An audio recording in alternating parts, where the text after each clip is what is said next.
रब्बिल आलमीन वस्सलातु वस्सलामु अला सय्यिदिल मुरसलीन व अला आलिहि व अस्हाबिहि अजमाइन अम्मा बाद वक़ाल अल्लाहु तआला फिल क़ुरआनिल मजीद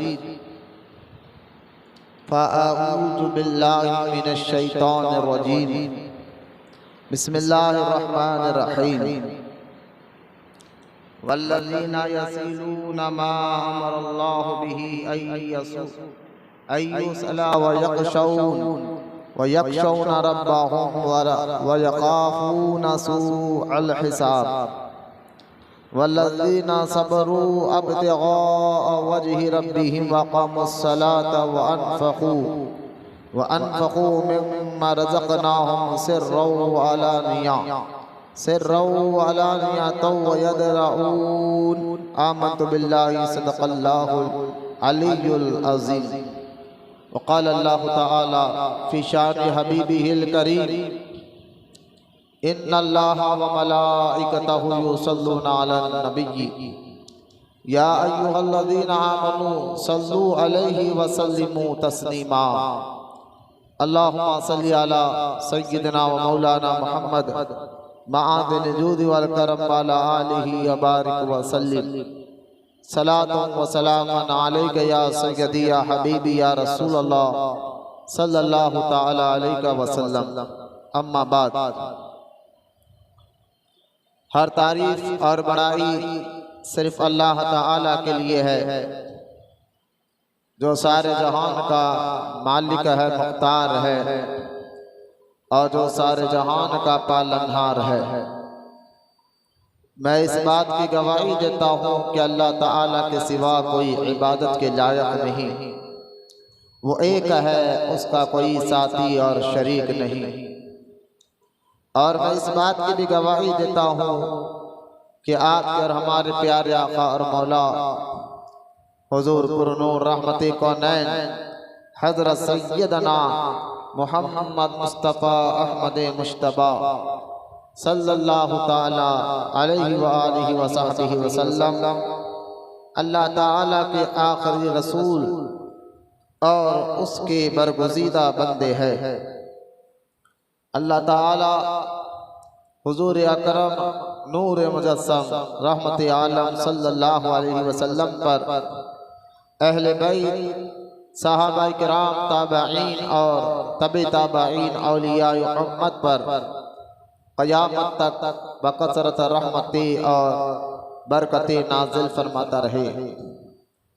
मोहब्बत से एक मरतबा दुरूद पाक पढ़ लीजिए। अल्लाहुम्मा सल्ली अला सय्यिदना मौलाना मुहम्मद मआदिन जूद वल करम वाला आलिहि व बारिक व सल्लिम सलातु व सलामन अलैका या रसूल अल्लाह सल्लल्लाहु ताला अलैहि वसल्लम।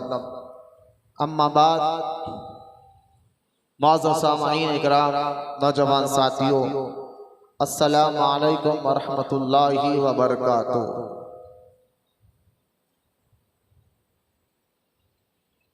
ये ज़िल्क़अदा का महीना, मुबारक महीना भी इसका शुरू हो चुका है। इसका पहला जुमा है इस महीने का,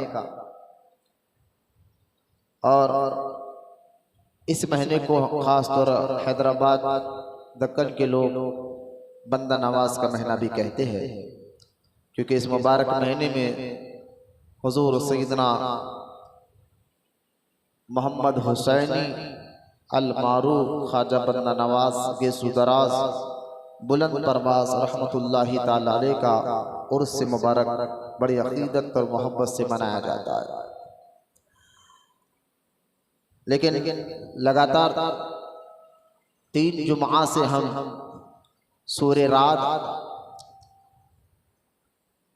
13वां पारा आयत नंबर 19 से 22 तक की तफसीर को सुन रहे थे, और अभी तक लगातार हमने जो है इस पर बहुत ज़्यादा 3 जुमा में अल्हम्दुलिल्लाह अल्लाह के फजल व करम से इस पर बहुत ज़्यादा तकरीर की। और आज का जुमा भी आखिरी जो 3 सिफतें हैं, एक ईमान वाले के, एक मुसलमान के अंदर जो खूबियाँ होना चाहिए उन 3 सिफतों का जिक्र करेंगे। उन्हीं सूरह राद आज की जो टॉपिक होंगे इंशाअल्लाह 21-22 की तफसीर की जाएगी, क्योंकि 19 की तफसीर सुन चुके हैं, 20 की तफसीर सुन चुके हैं, तो अब आइए 21 और 22 की तफसीर अल्हम्दुलिल्लाह आज के इस जुमा में हम सुनेंगे। क़बल इसके कि अपने टॉपिक पर आऊँ, तरीक़ अहले सुन्नत व जमात के मुताबिक सबसे पहले हम और आप दुरूद पाक की फजीलत और उसकी अहमियत को सुने, ताकि अल्लाह हम तमाम को दुरूद पढ़ने की तौफीक अता फरमाए। बेशुमार अहादीस दुरूद पाक के मुताल्लिक़ मौजूद है, जैसा कि हदीस पाक में आता है, रहमतुल कौनैन सल्लल्लाहु अलैहि वसल्लम ने इरशाद फरमाया कि जो मुझ पर एक मर्तबा दुरूद पढ़ता है, अल्लाह ताला उस पर 10 रहमतों का नुज़ूल फरमाता है और उसको 10 नेकी अता फरमाता है और उसके नाम या आमाल से 10 गुनाहों को मिटा देता है। लिहाजा दुरूद पाक के बेशुमार फ़ज़ाइल अहादीस पाक में मौजूद है। दुरूद पढ़ने से अल्लाह ताला मुसीबतों को दूर फरमाता है, दुरूद पढ़ने वालों के अल्लाह ताला मुश्किलों को आसान फरमाता है, दुरूद पढ़ने वालों को अल्लाह ताला नेकी अता फरमाता है, दुरूद पढ़ने वालों को अल्लाह ताला गुनाह माफ़ फरमाता है, दुरूद पढ़ने वालों को अल्लाह ताला दुनिया में, कब्र में और आखिरत में भी कामयाबी अता फरमाता है। बेशुमार फ़ज़ाइल दुरूद पाक के है। अल्लाह तमाम को कहने सुनने से ज़्यादा अमल की तौफीक अता फरमाए, आमीन। मोहब्बत से एक मरतबा प्यारे आका करीम रहमत कौनैन सल्लल्लाहु अलैहि वसल्लम की बारगाह अक़दस में दुरूद पाक का नजराना पेश कर सब मिलकर पढ़िए, अल्लाहुम्मा सल्ली अला सय्यिदना व मौलाना मुहम्मद मआदिन जुद वल करम वाला आलिहि व बारिक व सल्लिम सलातो व सलामन अलैका या रसूल अल्लाह सल्लल्लाहु ताला अलैका व सल्लम। क़बल इसके कि सूरह राद आयत नंबर 21 और 22 की तफसीर आपके सामने करूं, मैं आपको एक बात बताना चाहता हूं, वो ये है कि देखिए, जो आज दौर चल रहा है फितनों का दौर, और ख़ास तौर अहले ईमान मुसलमान जो दीन से दूरी करे हुए हैं, शरीयत से दूर हो चुके हैं, इस्लाम से दूर हो चुके हैं, इल्ला माशाअल्लाह अगर कोई इबादत भी कर रहा है तो कुछ लोग सिर्फ रस्मी तौर पर नमाज पढ़ रहे हैं, जुम्मा अदा कर लेकर या नमाज पढ़कर ये समझते कि हमने पूरा हक अदा कर दिया इस्लाम का, बल्कि ऐसा नहीं है। ये तो हम बार बार जुम्मा में सुने हैं कि कलमा पढ़ने के बाद उसके कुछ तकाज़े भी होते हैं, उस मुकम्मल तकाज़ों को अदा करना होता है। तो खैर कहना ये चाह रहा हूँ कि ये कुरान पाक अल्लाह ताला ने हमारे आका करीम रहमत कौनैन सल्लल्लाहु अलैहि वसल्लम की बारगाह में, यानी आपके सीने अक़दस पर उतारा है। ये हुजूर अलैहिस्सलाम का सबसे बड़ा मुअजिज़ा है कुरान पाक। ये कुरान ये सब मुसलमान जानते हैं अल्लाह का कलाम है। और याद रखिए, कुरान के जो अहकाम है, कुरान में जो जो चीज़ें बयान किए गए हैं, जो जो कानून कुरान पाक के अंदर बयान किए गए हैं, ये तमाम के तमाम चीज़ें कुरान पाक के तमाम अहकामात, ये ऐसा कानून है जिसे बंदों ने नहीं अल्लाह ने बनाया। एक बात तो ये जहन में बिठा लें। और दूसरी बात, अल्लाह ताला ने जो ये कानून बनाया कुरान और हदीस के ज़रिए, ये कानून क़यामत तक रहेगा। क्यों? क्योंकि कानून जो है, आज भी देखिए आप, पार्लियामेंट में कानून बनते हैं, फिर दौर के हिसाब से बदल जाते हैं। तो ये इंसान जो कानून बनाता है, फिर हालात को देखकर, दौर को देखकर, पहले जो कानून बना था, फिर कुछ साल गुजर गए, कुछ यूँ समझिए कि 50 साल, 20 साल, 30 साल गुजर गए, तो अब वो कानून की ज़रूरत नहीं, दूसरे कानून की ज़रूरत पड़ती है। इंसान जो कानून बनाता है, अब ये तरीक़ा नहीं, इस तरीक़े को अपनाया जाता है। तो हालात जैसा दौर तरक्की करते जाएगा, ऐसा कानून भी इंसान जो बनाता है, वो तरीक़े भी बदलते रहते हैं। लेकिन ये इंसानों का बनाया कानून ये बदलते रहते हैं हालात को देखकर, दौर को देखकर, लेकिन जो रब कानून बनाता है वो हमेशा भर के लिए रहता है। इसलिए मैं कहना ये चाहता हूँ कि देखिए, अल्लाह ताला किसी पर राय के दाने के बराबर भी जुल्म नहीं करता। अल्लाह की जात जुल्म से पाक है, वो बोझ किसी पर नहीं डालता, लिहाजा वो जुल्म से पाक है, वो बोझ नहीं डालता।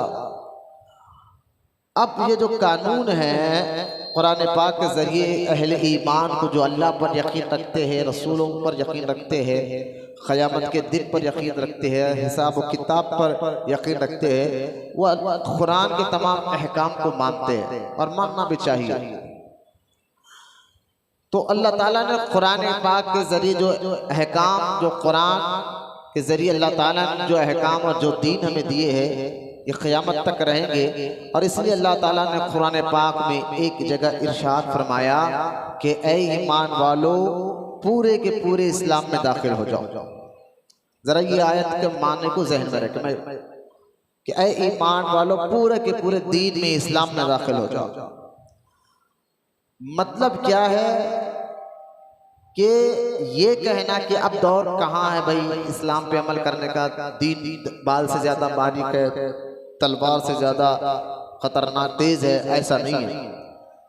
दीन पर अमल करना अगर किसी दौर में भारी हो जाता, गौर करें मैं कहूं, अगर इस्लाम पर अमल करना, दीन पर अमल करना किसी दौर में भी मुमकिन नहीं होता, तो फिर कुरान में ये आयत नहीं आती। कुरान में ये आयत आ गई कि अल्लाह ताला ने फरमाया कि ऐ ईमान वालों, पूरे के पूरे इस्लाम में दाखिल हो जाओ। मतलब क्या है, कोई भी दौर हो दो, कौन सा भी वक्त रहने दो, इस्लाम पे हर दौर में अमल किया जा सकता है। ये आयत हमें बता रही है किसी दौर पर भी इस्लाम पे अमल करना मुश्किल नहीं। अगर मुश्किल होता, अल्लाह ना करे, दीन पे अमल करना, कुरान पे अमल करना, शरीयत पे अमल करना अगर मुश्किल होता तो फिर अल्लाह जुल्म नहीं करता माज़अल्लाह। फिर ये क्यों कहा गया कि इस्लाम में दाखिल हो जाओ, यानी पूरे के पूरे दाखिल हो जाओ? और कुरान में ये क्यों कहा गया कि अपने आप और अपने घर वालों को दोज़ख की आग से बचाओ? तो पता क्या चला, दीन पे अमल करना, शरीयत और कुरान और हदीस पे अमल करना किसी दौर में भी मुश्किल नहीं है।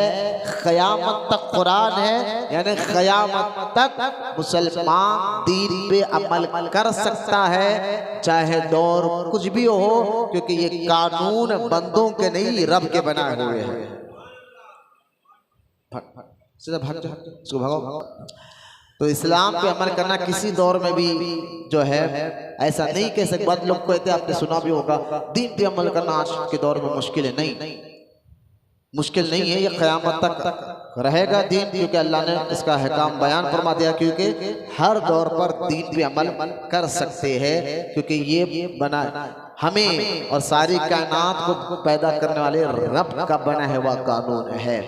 और किसी दौर में भी ये, और जो कानून बंदे बनाते उसके अंदर कुछ ना कुछ खराबी हो सकती है, होती भी है। इंसान अगर कोई कानून बनाए, थोड़ा आवाज फैक्ट्री में अंदर आकर आवाज कम करो, जो है दीन पे शरीयत पे अमल करना अल्लाह ना करे मुश्किल होता, तो फिर ये कुरान की आयतें कुछ और होती।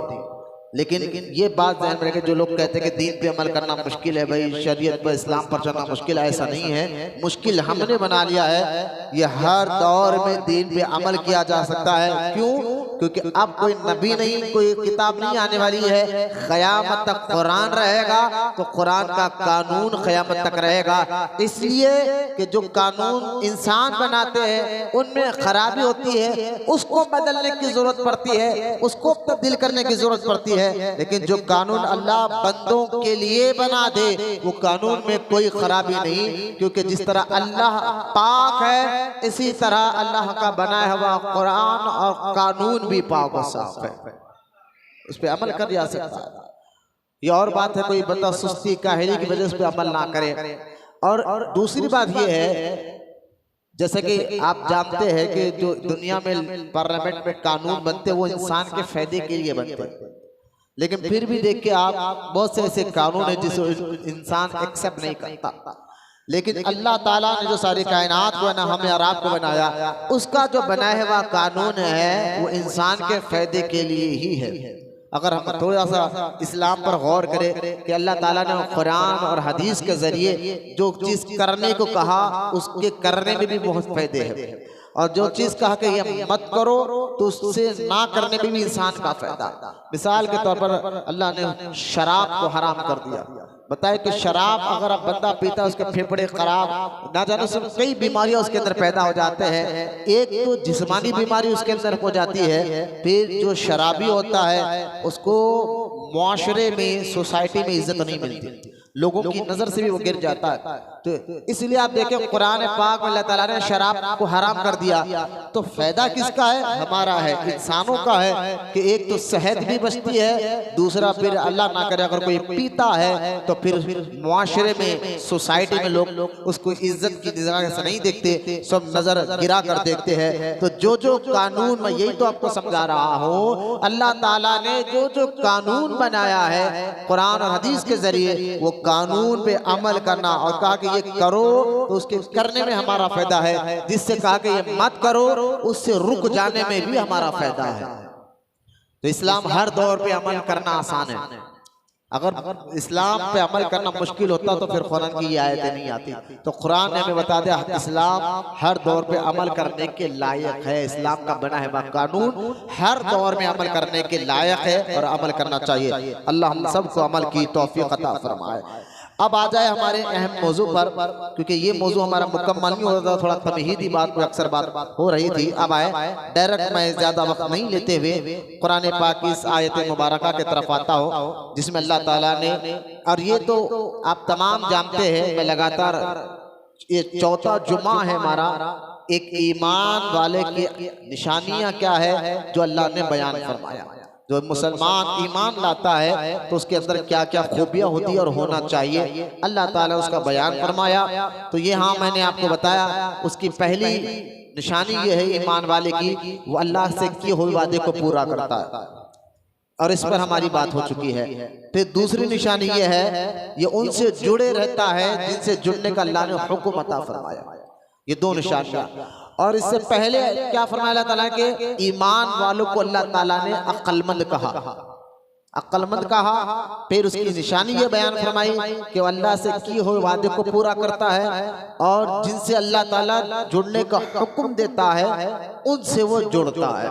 ये बात। अब आगे देखिए अल्लाह ताला आयत नंबर जो है 22 में अल्लाह इरशाद फरमाता है कि तीसरी निशानी क्या है ईमान वाले की, अल्लाह इरशाद फरमाता है वयख्शौना रब्बहुम वयख्शौना रब्बहुम वयखाफूना सूअल हिसाब।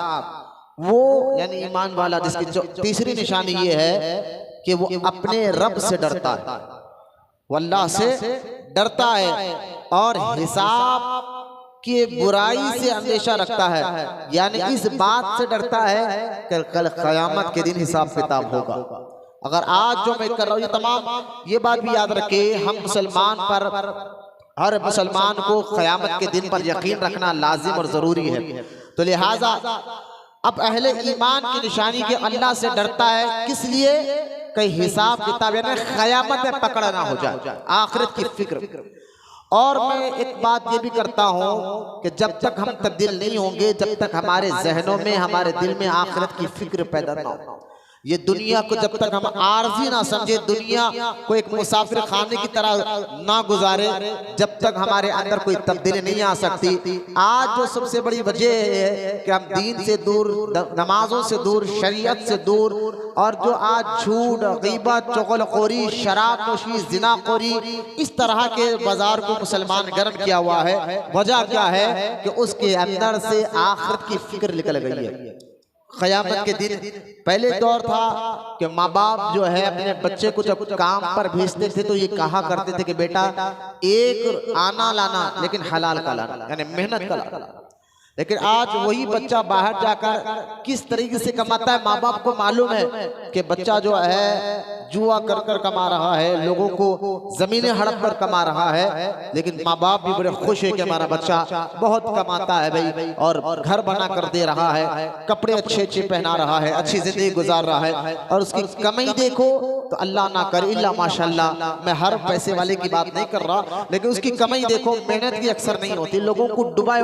माँ बाप इस तरह को अच्छी तरह जानते हैं। तो आज दौलत दुनिया की मोहब्बत में जो है बंदा इतना गुम गया है। और मैं हदीस अक्सर सुनाता हूँ, अल्लाह के रसूल अलैहिस्सलाम ने फरमाया कि जब तक मेरी उम्मत के दिल से दुनिया की मोहब्बत और मौत से डर होगा, वो जवाल या उनको इज्जत नहीं मिलेगी, जवाल होता जाएगा। और जब दुनिया से नफरत, मौत से मोहब्बत पैदा हो जाएगी, अल्लाह उनको इज्जतों से नवाजेगा।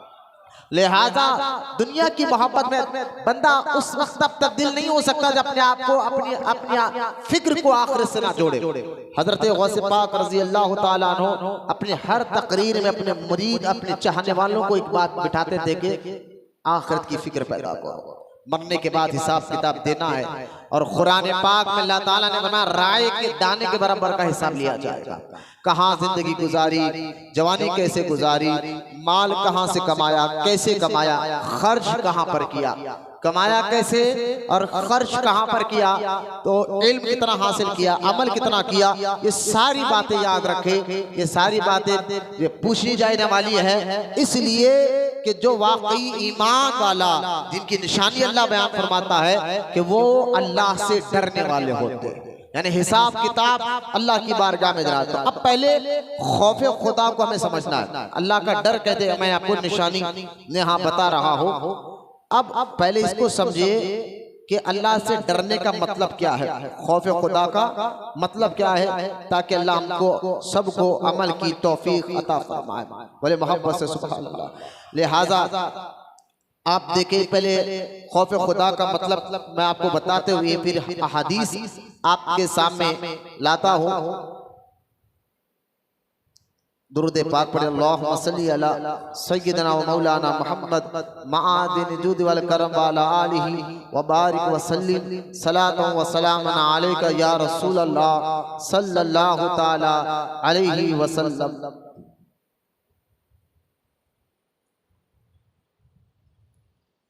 अल्लाह से डरने का मतलब कुरान पाक में एक नहीं कई आयतें हैं जिसमें अल्लाह ताला ने हुक्म फरमाया कि अल्लाह से डरो। अल्लाह से डरने का मतलब क्या है कि देखिए, कुरान पाक में अल्लाह ताला इरशाद है इत्तकुल्लाह, ऐ ईमान वालों अल्लाह से डरो और तकवा इख्तियार करो। अल्लाह से डरने का मतलब ये है अमल करना, जिसके दिल में वाकई अल्लाह का डर बैठ जाता है। क्योंकि मैंने ये हाथ पाँव मत पूछिए सर, मस्जिद में बैठ कर नहीं पूछना चाहिए। लिहाजा मैंने इस बात पर कई मर्तबा बयान किया है कि अल्लाह से डरने का मतलब यही है कि बंदा जिसके दिल में वाकई डर हो तो डर अपना काम कराता है। जैसा कि आप देखिए, मिसाल दे के समझाता हूँ, अगर सामने अगर पुलिस है तो बंदा फिर उसको देखकर एक अलर्ट हो जाता है कि यार सामने पुलिस खड़ी हुई है, तो वो उसके पुलिस के सामने फिर वो कोई ऐसा काम नहीं करता जिसमें जुर्म हो, कोई खता हो, कोई गलत काम हो, तो वो कहता नहीं सामने पुलिस वाला डर है, तो डर जो है गलत काम करने से भी रोकता है। लेकिन पहले वाकई डर हमारे अंदर होना चाहिए। जब खौफ किसी चीज का भी डर ले, आप दुनिया में देख रहे, जब बंदा किसी से डरता है तो जिससे वो डरता है ना उसकी इज्जत भी करता है, फिर उसके सामने कोई गलत काम भी नहीं करता। ये डर, क्योंकि डर अपना काम कराता है, खौफ अपना काम कराता है। ये तो दुनियावी मामलात है कि डर जो है अपना काम कराता है। तो जो अल्लाह से डरे, बोले ये दुनिया में इंसान बड़ों ऑफिसरों के डर से, पुलिस के डर से कि भाई कहीं चालान नहीं पड़ जाए, कि हेलमेट पहन ले, नंबर प्लेट बराबर कर ले, पर क्योंकि डर। तो जब दुनियावी लोगों से अगर कोई डरता है तो गलत काम नहीं करता और अपने आप को सुधार लेता है, तो वाकई जिसके दिल में अल्लाह का डर हो जाए, अल्लाह का डर पैदा हो जाए तो फिर वो बंदा अल्लाह को नाराज करने वाले काम कभी नहीं कर सकता, क्योंकि डर अपना काम कराता है। और ईमान वाले की ये पहचान है कि वो खौफ खुदा अपने दिल में रखता है। ये खुद अल्लाह ताला ने कुरान में सूरह रात में फरमाया, ईमान वाले की तीसरी निशानी ये है, उसकी पहचान ये है कि अल्लाह से डरने वाला होता है। अब डर के बारे में मैं आपको पहले उसकी फजीलत देखिए। आप अल्लाह के रसूल अलैहिस्सलातु वस्सलाम ने कई अहादीस उसके मुतालिक इरशाद फरमाया। जैसा कि आप देखिए, हजरत दाऊद अलैहिस्सलाम ने अल्लाह ताला से फरमाया, दाऊद अलैहिस्सलाम से अल्लाह ताला ने फरमाया, ऐ मेरे नबी, ऐ दाऊद, तुम मुझसे ऐसे ही खौफज़दा रहो जैसा कि कोई शख्स गजबनाक शेर से डरता है। ये नबी से अल्लाह फरमा रहा है, ऐ दाऊद अलैहिस्सलाम, तुम मुझसे ऐसे डरो कि कोई शख्स शेर को देखकर डरता है, गजबनाक शेर से डरता है। ये था खौफ का सबब। जहां तक इसका सरमाया है, यानी जब ये नबी के जरिए यकीनन सबसे ज्यादा अल्लाह से डरने अल्लाह के नबी होते हैं। खौफ में अल्लाह के नबी बहुत अल्लाह से डरते हैं। अब अल्लाह से डरने से मुराद क्या है? डरने का मतलब ये है कि अल्लाह के पकड़ से डरे, अल्लाह के अजाब से डरे। अल्लाह ताला जो है फिर उसका हिसाब किताब सख्त लेता है जिससे अल्लाह नाराज होता है। तो लिहाजा अल्लाह ताला से जो बंदा डरता है, तो एक इसकी मिसाल देखें जैसा कि शेर से कोई डरता है, उससे भी ज्यादा अल्लाह से डरो कि तुम्हारा हिसाब किताब ले रहा है। तो जब डर हमारे अंदर हो तो यकीन जानिए ये डर बैठ जाए अल्लाह का, खौफ खुदा। इसका इनाम क्या है मैं आपको बताता हूँ। एक इंसान का डर बैठ जाए, पुलिस ऑफिसर का डर बैठ जाए, तो बंदा गलत काम, कानून तोड़ने वाले काम नहीं करता। लेकिन जब जिस बंदे के अंदर अल्लाह का डर बैठ जाए, खौफ बैठ जाए, फिर वो यतीमों को नहीं तंग करता, बेवाओं को नहीं तंग करता, फिर वो जो है अल्लाह को नाराज करने वाले काम, वो यानी शराब नहीं पीता, जुआ नहीं खेलता, वाकई डर अपना काम करा कर रहता है। और जो कहे कि मैं अल्लाह से डर रहा हूं, अगर कोई कहे आपको मैं अल्लाह से डरता हूं मैं, और ये कहने के बाद भी नमाजें छोड़े, तो ये झूठा है। जो ये कहता है कि मैं अल्लाह से डरता हूं, ये कहने के बाद भी हराम का कमाए, झूठा है ये बोलने। जो ये कहे मैं अल्लाह से डरता हूं, ये कहने के बावजूद भी जो है बड़ों की इज्जत ना करे, उसके शर से दूसरा मुसलमान, दूसरा इंसान महफूज ना रहे, तो ये झूठा है। तो ये कह रहा है अल्लाह से डरने का मतलब ये है, फिर वो कभी अल्लाह को नाराज करने वाले काम नहीं करता। ये वाकई डर अपना काम कराता है। ये डर था आपको कि पुलिस वाले के सामने आपने कोई काम ऐसा हरकत नहीं की, तो डर जो है गलत काम से रोकता है। तो हमारे अंदर पहले अल्लाह का खौफ और डर पैदा करे, फिर जिसके दिल में हकीकत में ये डर और खौफ पैदा हो जाता है, तो अल्लाह ताला इरशाद फरमाता है इसका इनाम ये है, इसका इनाम ये है, इसका नतीजा ये है। जिसके दिल में वाकई अल्लाह का खौफ बैठ जाए, तो उसका नतीजा ये है कि उसके दिल, अल्लाह फरमाता है इसका समराया ये है कि नतीजा का ताल्लुक ये है कि वो दिल, बदन और एज़ा में पाया जाता है। दिल में यानी अल्लाह का डर जो है दिल से भी जाहिर होता है, हाथ और पैर से भी जाहिर होता है। खौफ जब पैदा हो जाता है तो उसकी पहचान क्या है? अल्लाह हदीस में आता है, जब ये डर वाकई एक मुसलमान के दिल में, अल्लाह और एक ने कई आयतों में अल्लाह ताला ने इरशाद फरमाया कि अल्लाह से डरो, और जो अल्लाह से डरता है अल्लाह ने फरमाया फिर मैं उसको ऐसी जगह से रिज़्क देता हूँ उसको गुमान तक ना जाए।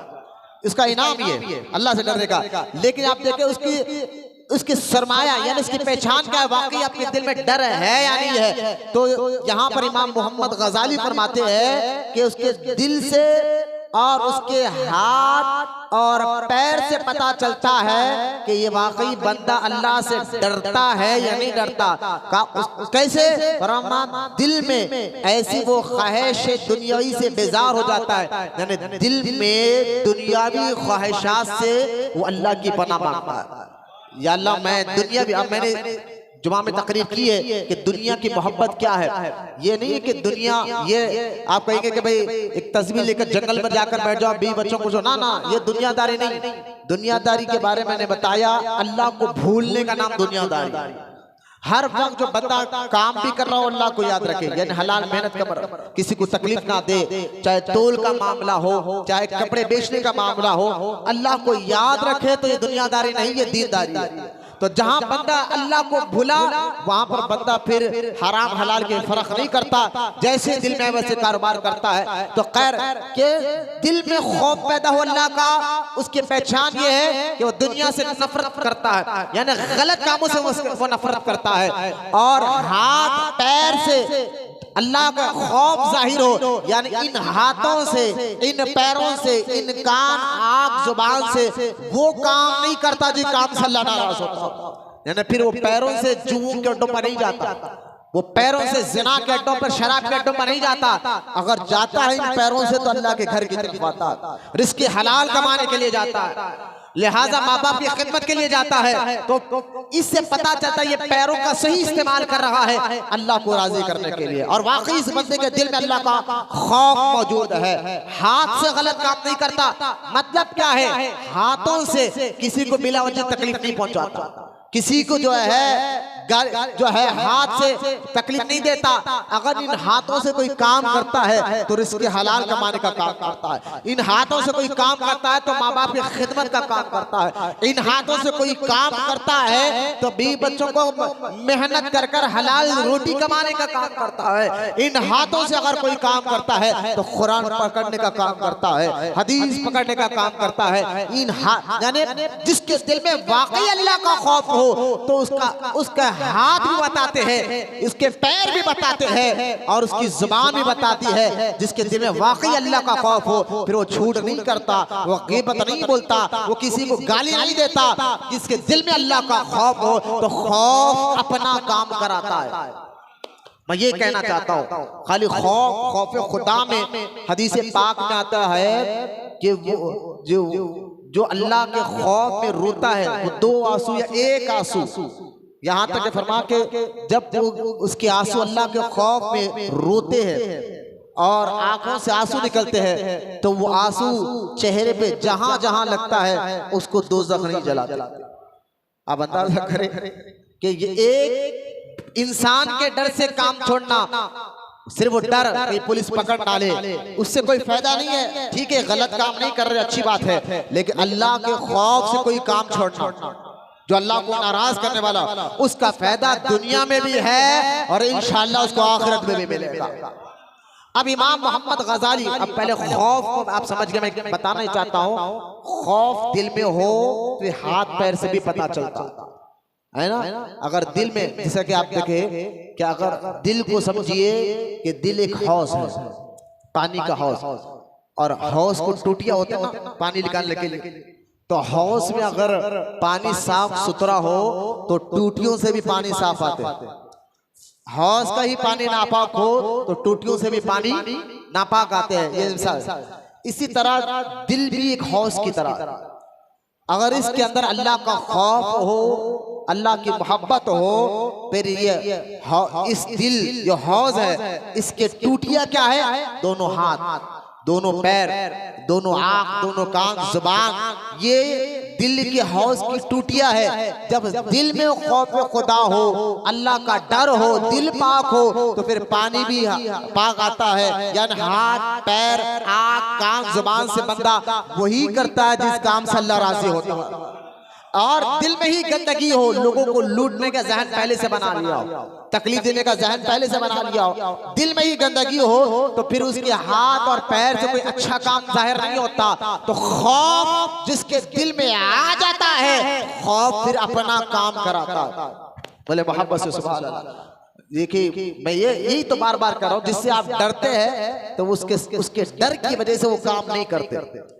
तो डर अल्लाह को हो तो फिर वो काम वाकई होना चाहिए, फिर वो काम नहीं करते जिससे जो है अल्लाह ने मना फरमाया हो। अब इमाम मोहम्मद गजाली रहमतुल्लाह ताला अलैह फरमाते हैं कि खौफ के 3 दर्जे हैं। जरा मैं बता रहा हूँ, गौर से सुने। एक आम आदमी कैसा अमल करता है, उससे बड़ा, उससे बड़ा। खौफ के 3 दर्जे हैं, इमाम मोहम्मद गजाली फरमाते हैं। एक इफ़्फ़त, खौफ का एक नाम है इफ़्फ़त, ऐन फा और ते, इफ़्फ़त। और दूसरा खौफ का नाम है वरा, वराइन, वरा। और तीसरा खौफ का नाम है तक़वा। इफ़अत, वरा और तक़वा, ये तीनों चीजें खौफ के 3 दर्जे हैं, 3 कैटेगरी है। अब आप इन 3 दर्जों को आप सुनेंगे तो आप सोचे ठंडे दिल से कि मैं इन 3 क्लास में कौन सी क्लास में हूं, किस दर्जे में मैं हूं। अगर नहीं है तो होना चाहिए, क्योंकि बार बार कई आयतों कुरान पाक में है जिसमें अल्लाह ताला ने अल्लाह से डरने का हुक्म अता फरमाया। अब देखे जिसके दिल में खौफ आ जाए अल्लाह का और वो इफ़्फ़त के मुकाम पर पहुंच जाए, इफ़्फ़त के मुकाम पर पहुंच जाए, अल्लाह का खौफ बढ़ जाए उसके दिल में, अल्लाह करे हमारे दिलों में अल्लाह का खौफ आ जाए। यानी अल्लाह से डरने का मतलब उसकी जात से डरना नहीं है, हमें अल्लाह की पकड़ से डरना, अल्लाह के अजाब से डरना है। वो कब नाराज हो जाए वो काम नहीं करना जिस काम से अल्लाह नाराज होता हो। तो आप देखे ईमान वाले की मेरे पहचान बताए अल्लाह ने कुरान पाक में कि उसके दिल में खौफ खुदा होता है। अब देखे अल्लाह फरमाता है, इमाम मोहम्मद गजाली रहमतुल्लाह तआला फरमाते हैं इफ़अत पहला दर्जा खौफ का। जब खौफ बढ़ जाता है अल्लाह का दिल में तो इफ़्फ़त के मुकाम पर आता है। इफ़्फ़त कहते हैं फिर जब बंदा इस क्लास में आ जाता है, उसके अंदर इफ़्फ़त का मुकाम आ जाता है, तो फिर वो शहवात से यानी शहवात नफसानी ख्वाहिशात से अपने आप को रोक लेता है। गलत शहवात से अपने हाथ से भी जिना नहीं करता। जिना सिर्फ ये नहीं है कि माज़अल्लाह आप जो सोचते हैं, जिना हाथ का भी होता है, आंखों का भी होता है, कान का भी होता है, जुबान का भी होता है। तो जब ये शहवत जो अल्लाह को नाराज करने वाले काम हो तो, लेकिन जब बंदे के दिल में खौफ पैदा हो तो बंदा शहवत से बच जाता है। बोले मोहम्मद इस मुकाम में इस क्लास में तो हम सबको आना है इंशाअल्लाह कि शहवत से वो बच जाता है। फिर उसके अंदर खौफ और बढ़ना चाहिए, तो बड़े तो फिर वो वरा के मुकाम पर आता है। वरा वरा वरा के मुकाम पर आता है। जब बंदा इस मुकाम पर पहुंच जाए, जैसे कि बंदा फर्स्ट क्लास में था, उसके बाद जब पढ़ा तो सेकंड क्लास में और पढ़ा तो थर्ड क्लास में आ गया, तो क्लास जैसे बढ़ते जाते हैं वैसा उसका रुतबा बढ़ते जाता है। तो खौफ जितना बढ़ते जाता है उतना उसका रुतबा बढ़ता जाता है। और सारे औलिया अल्लाह, मैं अभी आगे चलकर बताऊंगा किस मुकाम पर रहते हैं। एक पहला क्या है इफ़अत, जब बंदा इस मुकाम पर आता है तो शहवत के काम नहीं करता। और दूसरा है वरा, तो वरा के मुकाम पर आता है तो फिर अल्लाह का बंदा हराम कामों से बच जाता है। फिर वो काम हराम नहीं करता जिस काम से अल्लाह नाराज होता। तो ये वरा का मुकाम है। खौफ जैसे बढ़ा तो फिर वो हराम काम भी छोड़ देता है। फिर और तकवा बढ़ जाए, और तकवा बढ़ जाए तो फिर वो काम भी नहीं करता जिस काम में उसको शक हो कि ये काम सही है या गलत है। बोलो मोहब्बत से सुभान अल्लाह। देखो भाई, एक काम वो शरीयत में ये हराम है, ये तो हम सब जानते हैं कि हम हराम काम से रुके, लेकिन एक काम आपको पता नहीं कि ये शक में है आप कि ये सही है या गलत है, आपको पता नहीं है, तो शक वाले शुबा वाले काम से भी अपने आप को रोक लेते। नहीं भाई, पता नहीं है कि सही है या गलत है, तो जब तक मुझे पता ना चले मैं नहीं करूं। जैसा कि आप देखे एक बहुत बड़े बुजुर्ग है बिशर हाफी रहमतुल्लाह ताला अलैह का गालिबन जिक्र आता है कि बिशर, देखिए अल्लाह का खौफ पहले अल्लाह वालों में कैसे होता है, और ये खौफ को ज़हन में रखे। और आज के अल्लाह वालों को देखिए आप, जो पीर बने बैठे हैं, जो गांजा पीते हैं, ना जाने 10-10 अंगूठियां पहनते हैं, लंबे बाल रख कर कहते हैं नमाजें छोड़कर अपने आप को। अरे भाई, यहाँ देखिए आप कि इफ़अत यानी शहवत से रुक जाना, वरा यानी हराम काम से रुक जाना। अल्लाह वाले वो काम भी नहीं करते थे जिस काम में शक हो ये सही है या गलत है। जैसा कि आप देखे बिशर है हाफी रहमतुल्लाह ताला अलैह की बहन एक मर्तबा इमाम अहमद बिन हम्बल रहमतुल्लाह ताला अलैह, एक बहुत बड़े बुजुर्ग है इमाम अहमद बिन हम्बल रहमतुल्लाह ताला अलैह, इनका मज़ार शरीफ बगदाद में है। और ये ऐसे बड़े बुजुर्ग है कि गौसे आजम भी इनके शागिर्द थे। अब अंदाजा करें कि जिसके शागिर्द गौसे आजम है, पीराने पीर, वो है इमाम अहमद बिन हम्बल रहमतुल्लाह ताला। वो बगदाद में बैठे लोग आपकी जिंदगी में आकर लोग फतवा पूछते थे, सही गलत के बारे में पूछते, जैसे हम भी जाते किसी मुफ्ती से सवाल करने के लिए, तो लोग अपने अपने सवाल करते थे। अब एक औरत आई पर्दे की आड़ में और आकर कहती है इमाम अहमद बिन हम्बल से, सवाल कर रही है। सवाल कर रही है कि हजरत एक सवाल का जवाब दीजिए कुरान हदीस की रोशनी में। फरमाया पूछो। तो उस औरत ने सवाल किया, सवाल को जहन में रखे आप क्या सवाल था, और इससे अंदाजा करें उस खातून के दिल में अल्लाह का खौफ कैसा है। शक वाली चीज से भी अल्लाह वाले महफूज होते हैं। तो फरमा बताओ खातून तुम्हारा सवाल क्या है। वो औरत कहती है कि मैं तागा काटती हूँ। पहले दौर में मशीन से हाथ से तागा गूंदते थे, गूंद कर उसको कपड़ा तैयार करते, फिर वो जब कपड़ा तैयार हो जाता उसको मार्केट में लेकर कर बेचते थे, फिर उसके जरिए से अपने जो है पेट पालते थे लोग। तो वो तागा गूंदने वाली यानी तागा गूंद कर कपड़ा तैयार करने उनकी ड्यूटी थी। और उस दौर में आज के जैसा लाइट का दौर नहीं था। रात में जितना चिराग में उजाला आता, जितना ज्यादा उजाला उतना तेज काम होता था। आज भी देखिए लाइट अगर ज्यादा हो तो काम भी तेज होता है, अंधेरा हो जाए तो काम नहीं होता। तो पहले दौर में तो लाइट थी नहीं, उस दौर में लोग चिराग के उजाले में काम करते थे रात के टाइम। तो चिराग के उजाले में वो खातून कहती है मैं रोजाना रात के वक्त चिराग के उजाले में अपने घर पे छत पे चढ़कर बैठकर उजाले में अपने जो है तागा की गूंदती हूँ। लेकिन सवाल मेरा ये है, मेरा घर रोड के किनारे है, कभी कभी मेरे घर के सामने से बादशाह की सवारी भी जाती है। राजा कभी हमारे घर के सामने, क्योंकि रोड के किनारे मेरा घर है, सामने से राजा अपने सवारी को लेकर जाता है। आज भी देखें अगर कोई इलाके का सीएम पीएम जाए तो किस तरह प्रोटोकॉल होता है, उसके साथ पीछे बॉडीगार्ड होते हैं, फिर किस तरह शहर में जाते हैं। तो वो दौर में जब राजा जाता था तो उसके साथ बड़े बड़े चिराग रहते थे। रात के टाइम अगर राजा जा रहा है रोड पे से तो उजाला इतना हो जाता था कि बड़े बड़े चिराग हजारों के लोग लेकर बादशाह के साथ चला करते, यानी प्रोटोकॉल ऐसा होता था। अब वो औरत कहती है कि जब मेरे घर के सामने से वो बादशाह की सवारी जाती है, क्योंकि मेरा घर छत के ऊपर है, तो जो राजा के प्रोटोकॉल में जो उजाला होता है, जो चिराग लेकर वो लोग जाते हैं, उसकी वजह से मेरे घर की छत पर उजाला ज्यादा बढ़ जाता है। अब वो औरत कहती है मेरा सवाल ये है, जब उसका उजाला ज्यादा बढ़ जाता है तो काम भी ज्यादा बढ़ता है, मेरा काम भी तेज हो जाता है कि उजाले में काम ज्यादा होता है ना। आप समझ रहे हैं ना मैं कहना क्या चाह रहा हूं। तो लिहाजा काम भी ज्यादा बढ़ जाता है। अब मेरा सवाल ये है, वो औरत कह रही है मेरा सवाल ये है कि मेरा ये काम जो राजा के चिरागों के जरिए जो उजाला हो जाता है, और जब मैं काम करती हूँ उसके उजाले में, मेरे चिराग के उजाले नहीं, राजा के लगाए हुए चिराग के उजाले में जो काम करती हूँ, तो मेरा ये काम करना सही है या गलत है? जरा बारीकी से आप कहेंगे वो क्यों उसने सवाल किया। तो औरत के कहने का मकसद ये था कि राजा की दौलत में हलाल का पैसा भी होता है, हराम का पैसा भी होता है। जरा लाइट चुराने वाले जहन में रखे बात, जो लाइट मीटर के अंदर चोरी कर लेते हैं फिर बड़ी बड़ी बातें करते हैं। मैं कहता हूँ जरा गौर करें आप भी कि फिर मीटर में चोरी कर आकर जो है बड़े बड़े ये करना भाई ये भी तो गैर कानूनी है ना।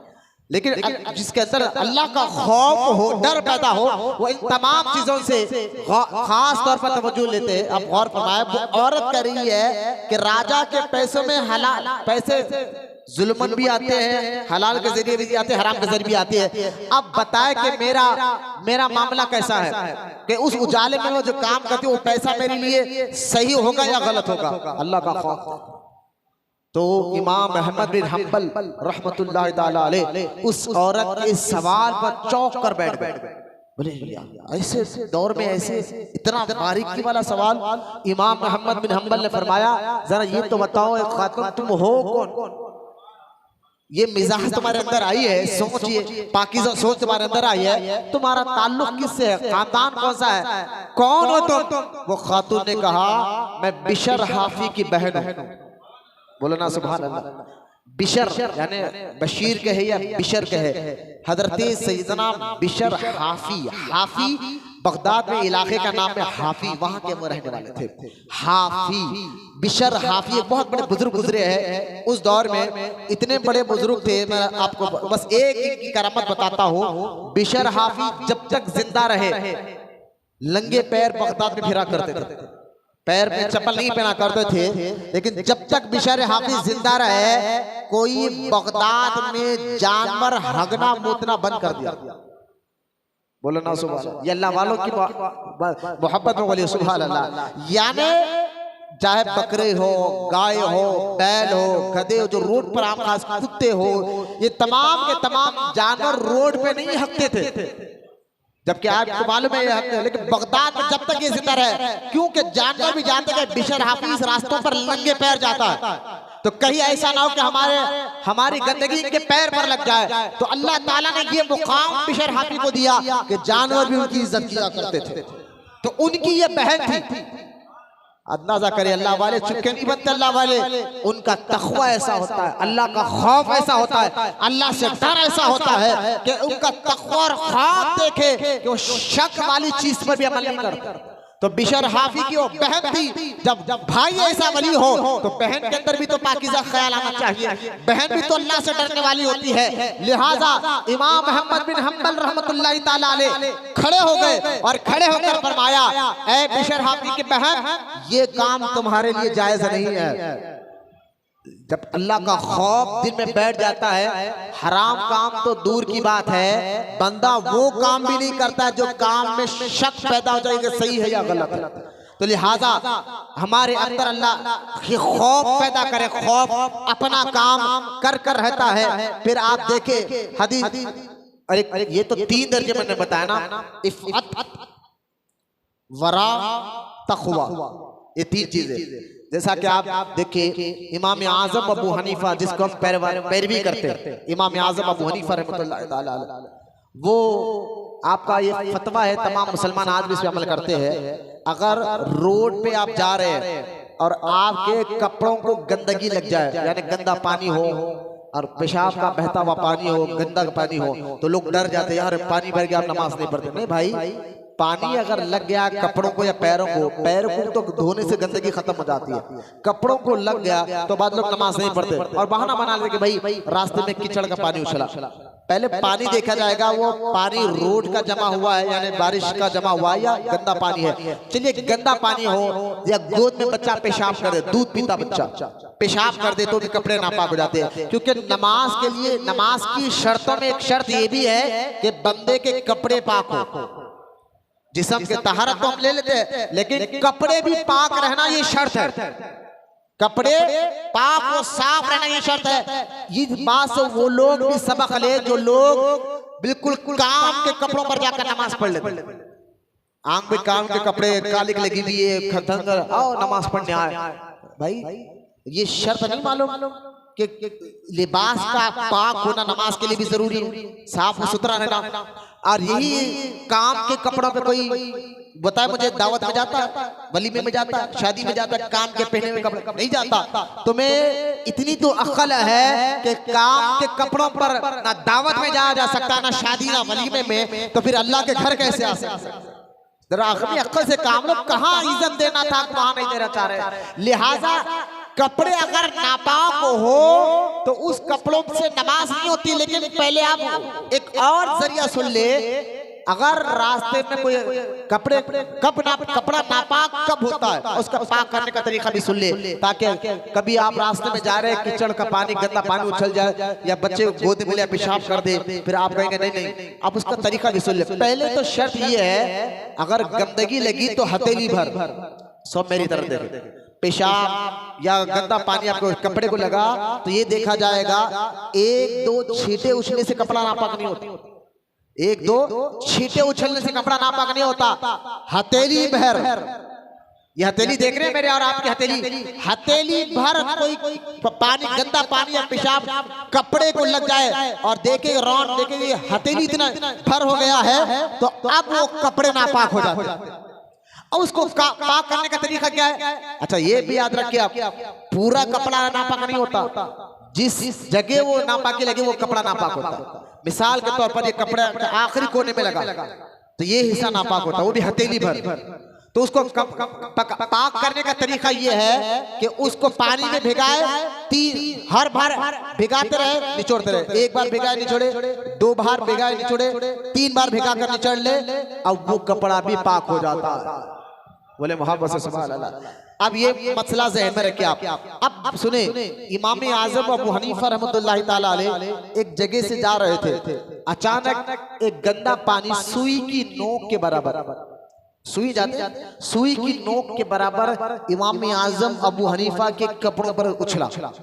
तो इमाम आज़म अबू हनीफा रहमतुल्लाहि ताला अलैह खौफ खुदा जिसके दिल में होता, देखिए आप, वो गए और जाकर पानी से उसको धोने लगे। लोगों ने कहा हुजूर आप ही का तो फतवा है, हथेली भर अगर कपड़ा को गंदा पानी या नापाक चीज लग जाए तो कपड़ा नापाक होता है, आपके कपड़े को तो सुई की नोक के बराबर का गंदा पानी लगा और अब इस कपड़े को धो रहे हैं। इमाम आज़म अबू हनीफा रहमतुल्लाहि ताला अलैह ने फरमाया वो फतवा है और जो मैं ये कर रहा हूं ये तक़वा है।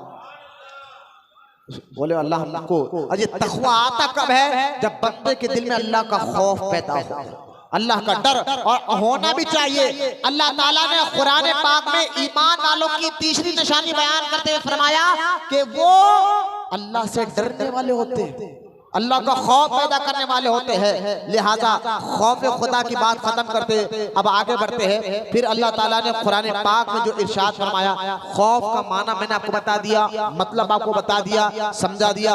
अब देखिए आगे अल्लाह फरमाता है, फिर से सुनिए आप। अल्लाह ने पहली निशानी क्या बयान की ईमान वालों की? वो अक्लमंद होते हैं।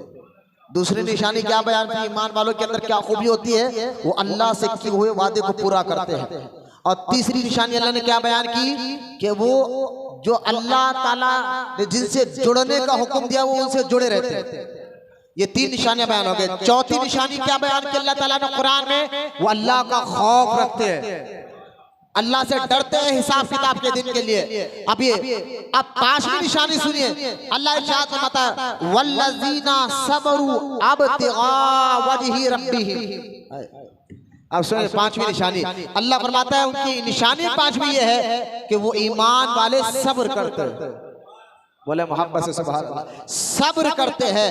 वल्लज़ीना सबरू, वो सब्र करने वाले होते हैं। अब्तिगा वजहि रब्बिहिम, और सब्र करने वाले होते हैं और अपने रब की रजा चाहने वाले होते हैं, अपने रब को राजी करने वाले होते हैं। अब ये याद रखें क्या कहा? सब्र करने वाले होते हैं। अब सब्र की बात आ गई तो सुनिए आप, कुरान पाक में अल्लाह ताला ने सब्र के मुतालिक क्या क्या इरशाद फरमाया। सूरे और एक जो सूरा है सूरे स्वात में अल्लाह इरशाद फरमाता है, हमने, अल्लाह इरशाद फरमा रहा है, एक तो क्या कहा? ईमान वाले सब्र करने वाले होते हैं। लेकिन सब्र का माना क्या है? सब्र कहते किसको है? सब्र का मतलब क्या है? ये हम बाद में समझेंगे। पहले सब्र के फजाइल क्या है सुनिए। जो सब्र करता है उसको क्या क्या इनाम अल्लाह देता है। अल्लाह इरशाद फरमाता है कुरान पाक सूरह स्वात में, अब मैं तर्जुमा सुनाऊंगा, पहली आयत सुनिए आप, जिसमें अल्लाह इरशाद फरमाता है कि हमने, अल्लाह फरमाता है हमने उसे साबिर पाया। वो कौन? अय्यूब अलैहिस्सलाम के बारे में अल्लाह फरमाता है हमने उसे साबिर पाया, बहुत ही अच्छा बंदा है, बहुत ही अच्छा बंदा है और बहुत ही रुजू करने वाला है। सब्र करने वाले बंदे को अल्लाह कह रहा है वो बहुत अच्छा बंदा है। अरे बोलो ना सुभान अल्लाह। अल्लाह उनकी तारीफ कर रहा है कि वो बहुत अच्छा बंदा है। ये एक आयत। दूसरी बात जो अल्लाह ताला इरशाद फरमाता है कि वबश्शिरी साबिरीन, सब्र करने वालों के लिए जन्नत की बशारत है। ये दूसरी। और तीसरी आयत अल्लाह इरशाद फरमाता है उलाइका अलैहिम सलवातु मिर रब्बिहिम व रहमा, और जो सब्र करते हैं वो यही लोग हैं जिन पर अल्लाह अपनी रहमतों को नाजिल फरमाता है। आप देखिए सब्र करने वालों को क्या क्या इनाम दे रहा है अल्लाह ताला, कि सब्र करने वालों को जन्नत की खुशखबरी दे रहा है, सब्र करने वालों को बहुत अच्छा बंदा कह रहा है, सब्र करने वालों पर अल्लाह ताला रहमत नाजिल फरमाता है। और एक आयत पाक में अल्लाह फरमाता है वल्लाहु युहिब्बुस साबिरीन, अल्लाह सब्र करने वालों से मोहब्बत करता है। बोले मोहब्बत से सुभान अल्लाह। अल्लाह सब्र करने वालों से मोहब्बत करता है। अब आए एक और आयत, अल्लाह ताला इरशाद फरमाता है और उन लोगों को जो सब्र का सिला जन्नत के अंदर अल्लाह ताला इनायत फरमाएगा। यानी जन्नत के अंदर, फिर उनके यानी उनके दर्जात को अल्लाह बुलंद फरमाएगा। फिर आगे देख अल्लाह इरशाद फरमाता है तुम्हारे सब्र करने के सिले में तुम्हारा रब को तुमको सलाम, सब्र करने वालों पर अल्लाह सलाम भेजता है। अरे बोलो मोहब्बत से सुभान अल्लाह। अब यहाँ एक जो है एक और आयत मुबारका सुने जिसमें अल्लाह इरशाद फरमाता है सब्र करने वालों को। यह आयत पूरे मेरे पास 12 नंबर के साथ है, लेकिन मैं वक्त नहीं है कि एक एक डिटेल आपके सामने रखूं। मैं आयतों का तर्जुमा आपके सामने सुना रहा हूँ। अल्लाह इरशाद फरमाता है सब्र करने वालों को बेहिसाब सवाब दिया जाएगा। सब्र करने, ईमान वालों की पहचान क्या है? चौथी निशानी वो सब्र करने वाले होते हैं। और सब्र करने वालों का इनाम क्या है? अल्लाह उन पर रहमत नाजिल फरमाता है। सब्र करने वालों पर अल्लाह सलाम भेजता है। सब्र करने वालों को अल्लाह जन्नत की खुशखबरी देता है। सब्र करने वालों से अल्लाह मोहब्बत करता है। सब्र करने वालों को अल्लाह बेहिसाब सवाब अता फरमाता है। और सब्र करने वालों को अल्लाह ताला जन्नत में भी उनके दर्जों को बुलंद फरमाता है। जन्नत में भी उनके दर्जात को अल्लाह ताला बुलंद फरमाता है। अब देखिए एक और आयत मुबारका है, एक और आयत मुबारका जिसमें अल्लाह ताला इरशाद फरमाता है सूरह बकरा में अल्लाह इरशाद फरमाता है या अय्युहल्लज़ीना आमनू, ऐ ईमान वालों तवज्जो से सुने, या अय्युहल्लज़ीना आमनू नस्तईनु बिस्सब्रि वस्सलाह। अल्लाह इरशाद फरमाता है ऐ ईमान वालों मदद मांगो। हाय हाय, जरा हमारे यहाँ अकीदे की भी बात सुन ले आप। अल्लाह फरमाता है ईमान वालों मदद मांगो। किससे मदद मांगो? अल्लाह से। पूरी आयत सुनिए। मैंने कहा नहीं, अभी आगे आयत आप सुनो। ये बंदे का हमारा मौलाना का फतवा नहीं है, अल्लाह का कलाम पढ़ना हो। चेहरे खुशहाल होना चाहिए। सीधा बैठो, हाथ ऐसा टेका लेकर मत बैठो, इस तरह बैठना। तवज्जो फरमाए अल्लाह पाक क्या कहता है? ऐ ईमान वालों मदद मांगो। वहां भी कहते हैं मदद अल्लाह से मांगना चाहिए। या गौसल मदद क्यों कहते हो? या गरीब नवाज अल मदद क्यों कहते हो? या पीर अल मदद क्यों कहते हो? अब इन वहाबियों को भी इस आयत में जवाब है। अब वो जवाब क्या है? अल्लाह फरमाता है ऐ ईमान वालों मदद मांगो। किससे? नमाज से और सब्र से। अब बोलो, मुझे एक शख्स ने कहा था मौलाना कुरान में अल्लाह फरमाता है। अब मैं नामवर आदमी हैदराबाद के मैं नाम लेना नहीं चाहता, अगर मैं आपको बोलूं तो आप भी पहचान लेते। वो शख्स ने मुझसे कहा था कि बड़ी सेठ आदमी है, सेठ आदमी है, करोड़पति आदमी है, ताजिर आदमी है, लिहाजा वो ताजिर आदमी है, करोड़पति आदमी। मैंने कहा भाई आपसे वो लोग डरते होंगे जो आपसे हदिया लेते हो। ये हदिया लेकर, ठीक है हदिया लेना अच्छी चीज है, लेकिन इसका मतलब ये नहीं है कि हदिया लेकर फिर वो सेठ को सच ना बताए, हक ना बताए। मैंने कहा ये दीन फरोश मौलवी अलग होते हैं, ये दीन को बेचने वाले अलग होते हैं जो चंद टके में बिक जाते हैं। गरीब आया तो उसको पकड़ लेते, अमीर आया तो उसको छोड़ देते, हिले बनाते। जानो ये आप ऐसा करें ऐसा। और सेठ आदमी थे, मालदार करोड़पति आदमी। वो मुझसे कहे मौलाना कुरान में अल्लाह फरमाता है या अय्युहल्लज़ीना आमनू नस्तईनु बिस्सब्रि वस्सलाह, ऐ ईमान वालों मदद मांगो नमाज से और सब्र से। मैंने कहा हाँ ये आयत पाक है। तो वो सेठ साहब मुझसे कहे मौलाना फिर हम गौसे आज़म से क्यों मदद मांगे? तुम अजमेर शरीफ जाकर गरीब नवाज से क्यों मदद मांगे? हम घर बैठकर यहाँ पीर अल मदद क्यों कहे? ये शिर्क गलत है ये। अब वो सेठ ऐसे है, उनके आसपास कम से कम 100 नौकर घूमते रहते। मैंने कहा जनाब जो आयत आप पढ़ रहे हैं, जिस आयत का पढ़कर आप कह रहे कि अल्लाह से सब्र से मदद मांगो, नमाज से मदद, मैंने कहा यही आयत से मैं आपको बता सकता हूँ कि गौसे आज़म भी मदद कर सकते हैं, गरीब नवाज। जो आयत आपने पढ़ा इसी आयत में बताऊंगा। बोले कैसे? मैंने कहा चलिए फिर से आयत का तर्जुमा पढ़े, ऐ ईमान वालों मदद मांगो नमाज से और सब्र से। ऐ ईमान वालों नमाज से मदद मांगो, सब्र से मदद मांगो। मैंने कहा जनाब एक बात बताइए, नमाज अल्लाह है? नमाज जो पढ़ते हैं अल्लाह थोड़ा ही है। बोले नहीं, सब्र या अल्लाह है। ना नमाज अल्लाह है ना सब्र अल्लाह है। गौर कर, अल्लाह करे आपको ये बात समझ में आ जाए मैं क्या कहना चाहता हूँ। ना नमाज अल्लाह है ना सब्र अल्लाह है, लेकिन अल्लाह कुरान में कहता है नमाज से भी मदद मांगो और सब्र से भी मदद मांगो। मैंने कहा जब ना नमाज अल्लाह है ना सब्र अल्लाह है, और उसी रब ने हुक्म दिया नमाज से भी मदद मांगो, सब्र से भी मदद मांगो। क्यों? क्योंकि इसलिए कि अल्लाह नमाज से मोहब्बत करता है, अल्लाह सब्र से मोहब्बत करता है। मैंने कहा बात खत्म हो गई। जिससे अल्लाह मोहब्बत करता है उससे मदद मांगना जायज है, जिससे अल्लाह मोहब्बत करता है। अब मुझे बताए, गौसे आजम से अल्लाह मोहब्बत करता है, गरीब नवाज से अल्लाह मोहब्बत करता है, औलिया इकराम से अल्लाह मोहब्बत करता है। कुरान में एक नहीं सैकड़ों आयतें हैं जिसमें अल्लाह ताला ने नबियों रसूलों अपने महबूब बंदों की तारीफों को बयान फरमाया है। मैंने कहा ये एक जवाब है कि जब सब्र अल्लाह नहीं, लेकिन सब्र से मदद मांगो, यानी सब्र करो और अल्लाह की मदद आएगी, सब्र से मदद मांगो। मैंने कहा ये बुजुर्गान दीन भी अल्लाह नहीं, लेकिन इनसे मदद अल्लाह ही की मदद है। उसकी मिसाल कैसे है? फरमा बारिश अल्लाह बरसाता है, जरिया अबर को बना देता है, भूख अल्लाह मिटाता है, जरिया रोटी को बना देता है, प्यास अल्लाह मिटाता है, जरिया पानी को बनाता है। मैंने कहा यही मिसाल ध्यान में रखो, मुश्किल अल्लाह हटाता है, जरिया गौसे आजम को बना देता है, परेशानी अल्लाह हटाता है, जरिया गरीब नवाज को बना देता है। अरे मुश्किलें अल्लाह ही हटाता है, जरिया औलिया अल्लाह को बना देता है। तो लिहाजा अल्लाह के महबूब बंदों से मदद मांगना ये भी अल्लाह का हुक्म है। मैं तो ये एक आयत सुनाऊं, सूरह तहरीम की भी आयत मेरे जहन में है, मैं अगर वो सुनाता, लेकिन मेरा मौजू ये नहीं है कि सब्र क्या है आपको बताना।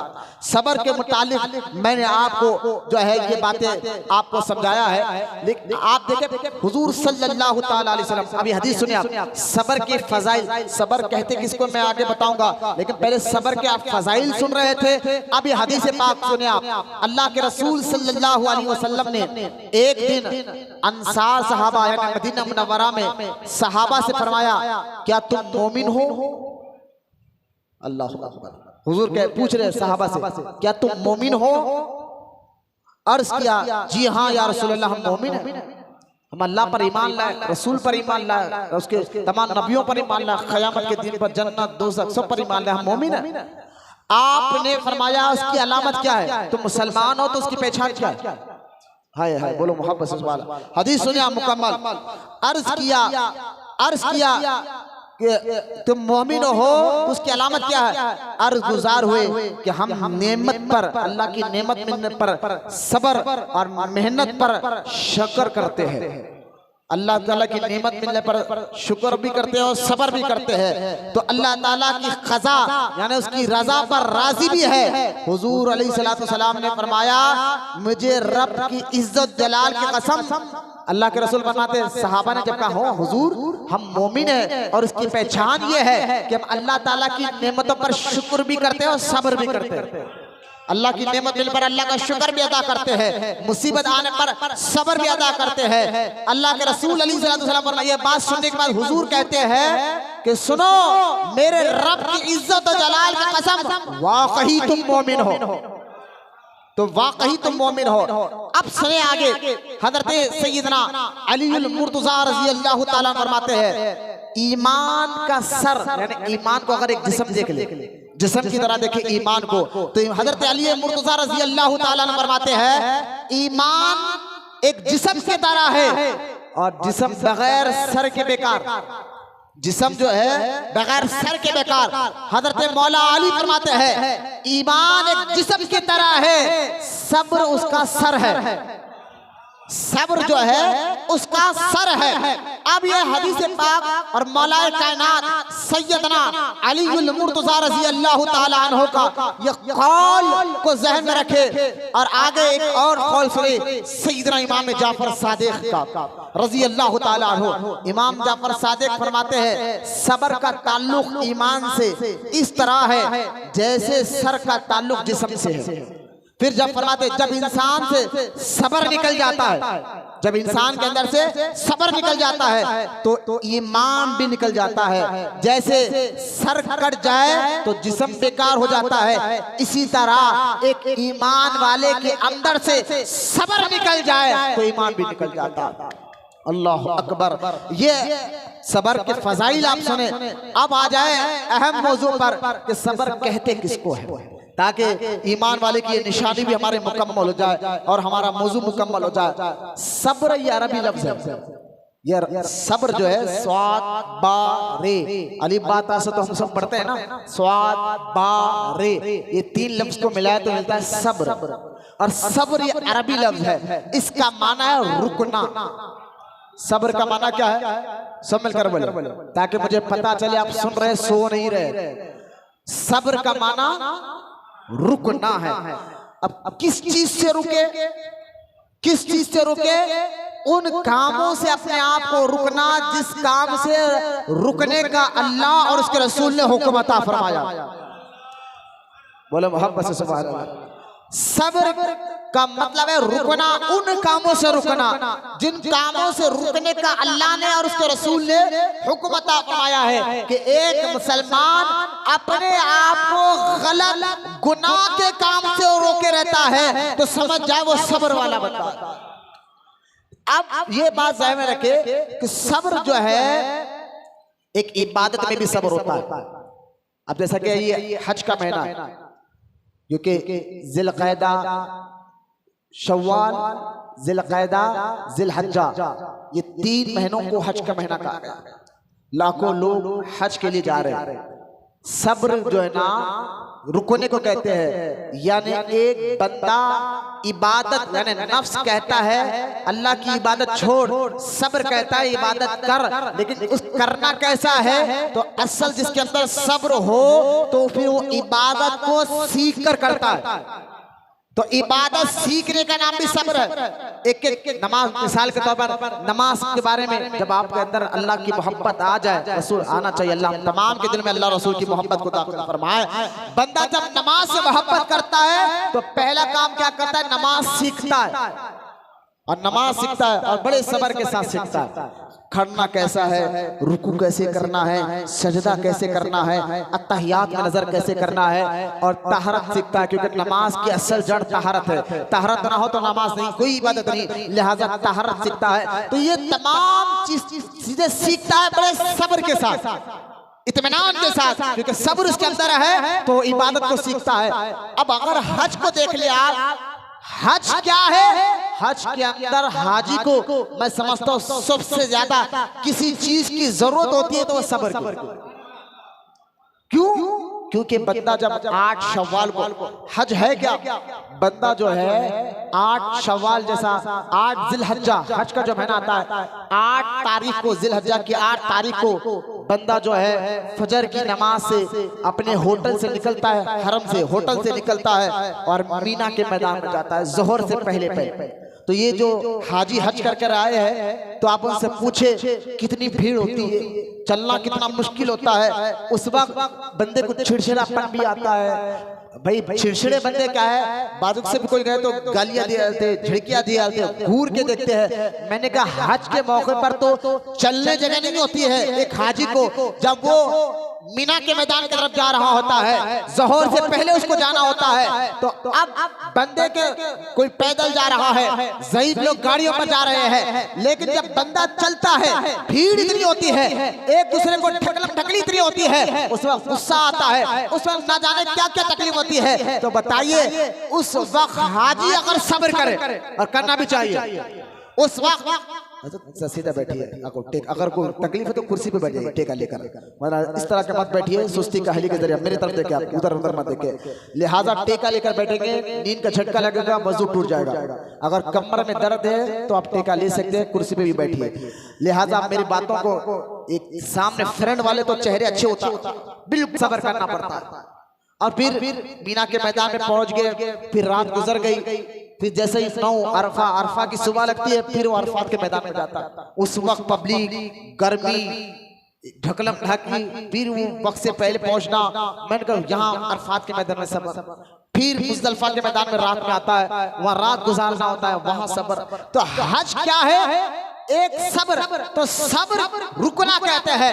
तो अब सब्र जो है ना, इबादत में भी सब्र करना चाहिए, नमाज में भी सब्र करना चाहिए। मस्जिद में बैठे हुए सब्र के साथ नमाज पढ़ ले तो इत्मीनान के साथ सब्र के साथ नमाज पढ़ो, रोजा रख ले तो सब्र के साथ रखो, हज कर रहे हैं तो सब्र जरूरी है। और सब्र के फजाइल जिसको मैंने आपको कई आयतें पढ़कर सुनाया कि अल्लाह सब्र वालों पर सलाम भेजता है, सब्र करने वालों पर अल्लाह रहमतें भेजता है, सब्र करने वालों को अल्लाह ताला बेहिसाब अजर अता फरमाता है।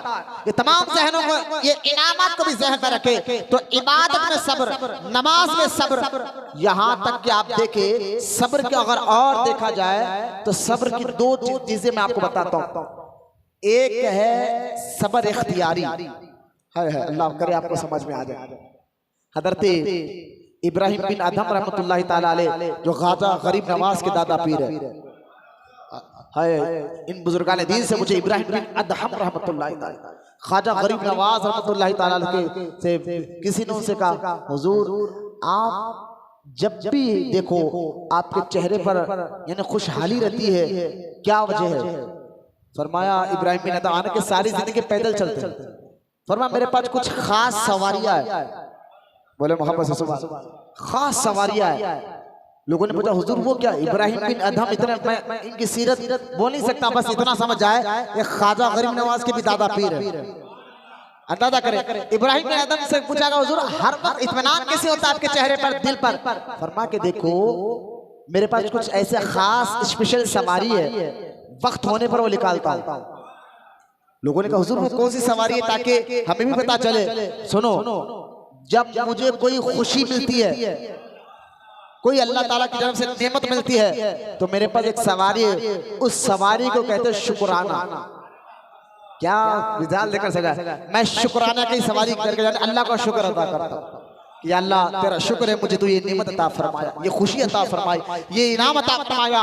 और फरमाया जब कोई मुझ पर परेशानी आती है, मुसीबत आती है, तकलीफ आती है, तो इब्राहिम बिन अदहम कहते हैं मेरे पास एक सवारी है, उस सवारी का नाम सब्र है। बोला ना सुभान अल्लाह। मुसीबत और परेशानी के बाद मैं सब्र की सवारी पर सवार हो जाता हूँ, यानी सब्र करता हूँ और कहता या अल्लाह तेरी रिज़ा पर मैं राज़ी हूँ। तो सब्र क्या है? सब्र इख्तियारी भी है, एक जरिए से देखा जाए तो सब्र करना आपके हाथ में है, आपके और हमारे इख्तियार में है। और एक वो सब्र है जो अचानक आता है, एक अब वो कह रहे वो कैसा हाथ में है, हम कर सकते हैं, उस सब्र का नाम क्या है? उस सब्र को कहते हैं कि अपने आप को गलत काम से रोके रखना। बोलना सुभान अल्लाह। अल्लाह को नाराज करने वाले काम हमारे हाथ में है। अल्लाह ने नेकी करने का इख्तियार हमें अता फरमाया।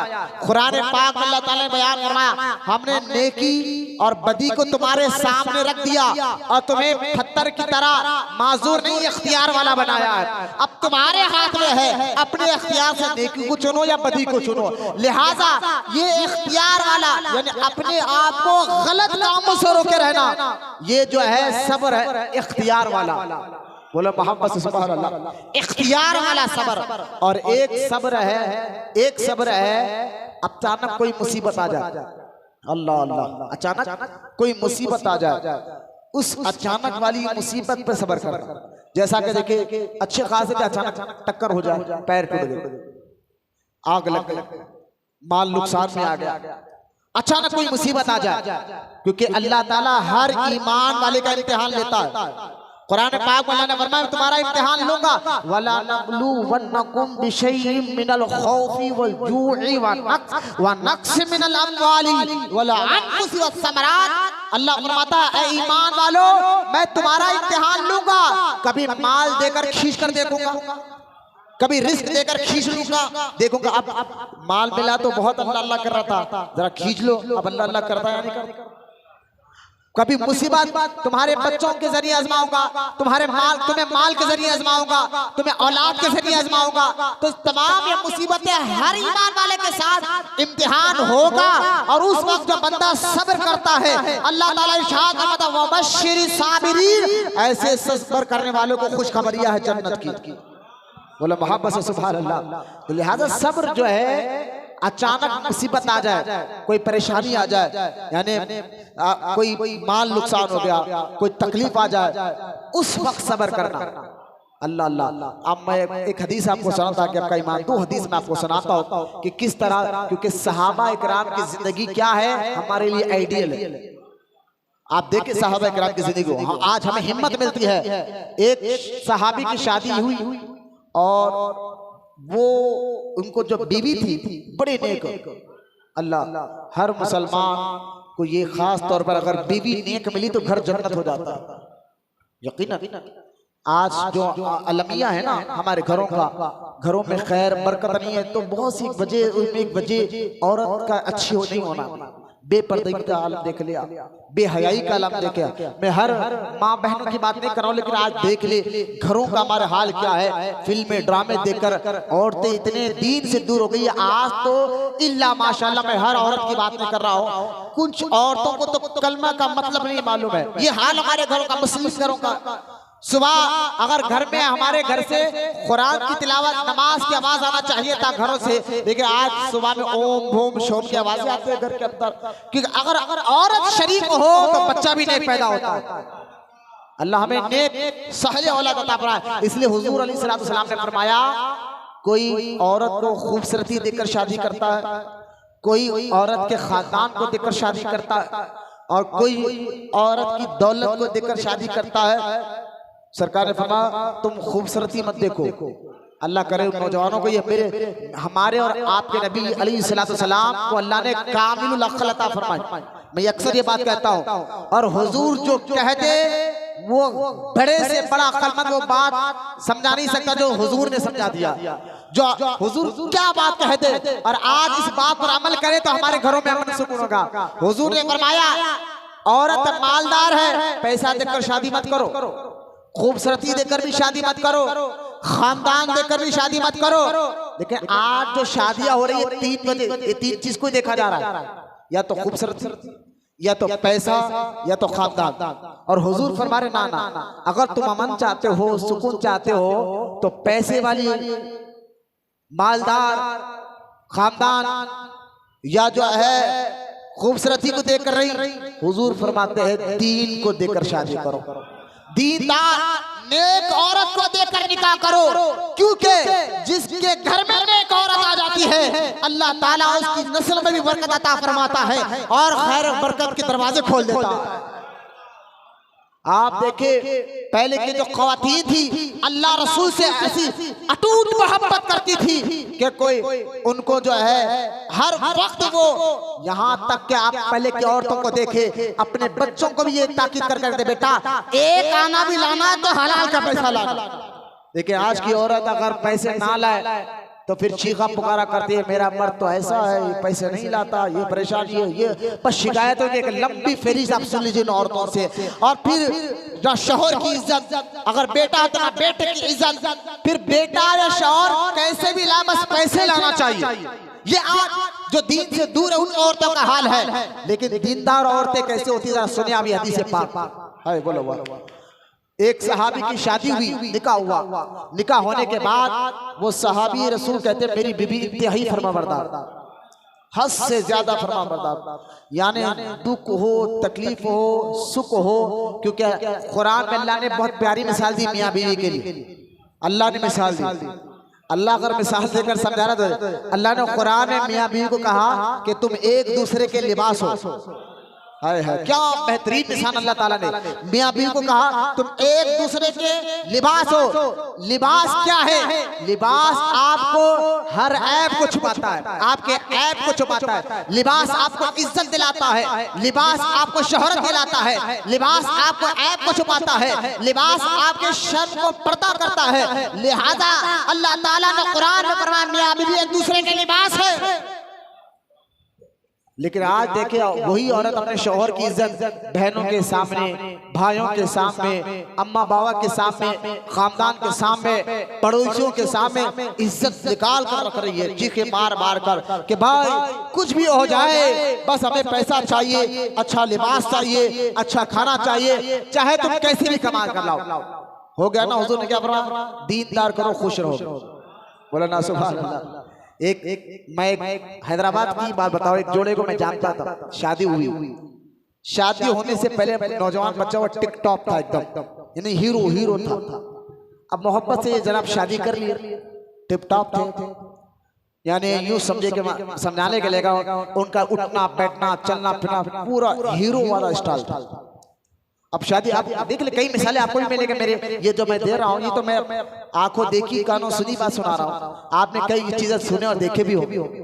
अचानक शौहर को दीन से मोहब्बत हो गई, चेहरे पे दाढ़ी आ गई, जिस pant T shirt coat pant उतरा, लिबास इस्लामी आ गया, हलाल रोटी कमाने वाले बने। जैसा ही शौहर बदला, बीवी तो बीवी के माँ बाप भी बोले अरे वो वाला अच्छा था, ये वाला अच्छा नहीं है, बच्ची को तलाक दिला कर लेके चले। नहीं चाह रहे कि शौहर दाढ़ी वाला हो, नहीं चाह रहे। बच्ची तो बच्ची के माँ बाप, मैं हर माँ बाप की बात नहीं कर रही, हो रहा है ऐसा कि दीन से इतनी नफरत क्यों? फिर तुम मुसलमान क्यों है? तुम कलमा पढ़ के ये दावा क्यों करते कि मुसलमान है? अगर मुसलमान हो, कलमा पढ़ते हो, तो अल्लाह ने जो कुरान में कहा है, जो वादा करे उस वादे को निभाना, ये ईमान वाले की पहचान है। कलमा पढ़कर वादा कर रहे हैं और काम क्या कर रहे हैं? शैतान को राजी करने वाले काम क्या कर रहे हैं कि फिल्में ड्रामे के नखरों को देख लिया, बच्चा तब्दील हुआ तो बच्ची को छुड़ा लिया, बोले नहीं हमें ऐसा रिश्ता चाहिए, बच्चा हीरो है तो हमें खुश है। पता चलेगा क़यामत के दिन तुमने क्या किया। माँ बाप ऐसा जहन बन गया है, बच्चों का ऐसा जहन बन गया है। लेकिन कुर्बान जाए सहाबा के दौर, हाय हाय, अल्लाह ने चुप नहीं का क्या है, हबीब तेरे तमाम सहाबा से हमने जन्नत का वादा कर लिया, जरा उनके अमल कभी देखे। वो सहाबी रसूल कहते हैं हर वक्त मेरी खिदमत में रहा करते थे, बहुत बड़ी बात रहना भी चाहिए। हदीस पाक में आया, शौहर राजी तो अल्लाह राजी, शौहर नाराज तो अल्लाह नाराज। यहाँ तक के हुक्म फरमाया गया अल्लाह के बाद किसी को सजदा करना जायज होता तो हुजूर फरमाते अल्लाह हुक्म देता औरतों को कि अपने शौहरों को सजदा करें, लेकिन ये सिर्फ अल्लाह को सजदा करना है, ऐसा मुकाम बताया गया है। तो जिनको दीनदार औरत हो ये मसले मसाइल जानती है। आज क्या है हमारे हाल घरों का देख लिया आप, घर में तो हमारी औरतें, हदीस में रिवायत बुजुर्गान दिन फरमाते हैं कि बीवियों को घर में मेकअप करना चाहिए, शौहर के लिए, जीनत किसके लिए, सजना किसके लिए है, शौहर के लिए। लेकिन आज देख ले, घर में जब शौहर थक कर घर से काम मेहनत मजदूरी करके जब घर वापस आता है ना, तो आते ही शौहर देखता है कि बीवी की हालत कैसी है। वही औरत, अरे भाई उसको दावत में तो दूर की बात है, मैं हर औरत की बात नहीं कर रही, हो रहा है आप देख रहे हैं, उसको हॉस्पिटल भी जाना है तो तैयार होकर जा रहे हैं, उसको जनाजे में जाना तो तैयार होकर जा रहे हैं, और वही शौहर आने का वक्त है तो लिबास अड़ा टेढ़ा।